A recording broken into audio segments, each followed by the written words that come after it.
All right, here's a simple way to work on the relationship between your pelvic floor and your feet and get your glutes to fire.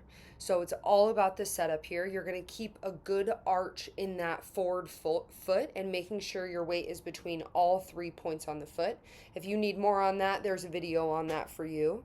You're going to step the other foot back, keeping that integrity in the front foot, and step it back a little farther than you think. Let that back knee get soft so that you can bring your pelvis to neutral.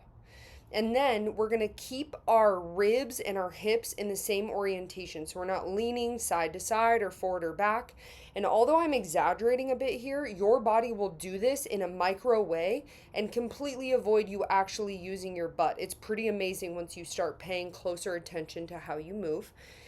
And what you're going to do is hinging right from that hip crease. You're just slowly going to come forward, bending right from the hip and keeping the arch of the foot lifted in the front so that you feel your glute firing in a really strong and stable way.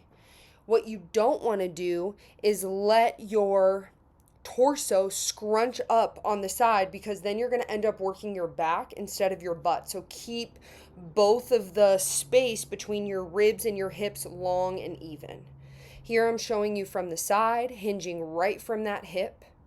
From my butt all the way up to the crown of my head, there's no movement happening in my low back at all, okay? It's only happening from the hip.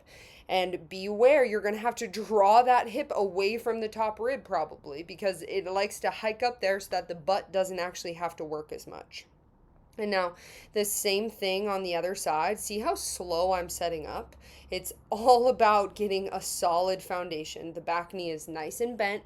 The majority of my weight is in the front leg. And then bending from the hip joint, which is at the bottom of the butt, and keeping everything else neutral, you're just going to load and bend over that front leg, holding for however long it was programmed for, to increase the stability of your glutes and make your feet and your pelvic floor work better together. Enjoy.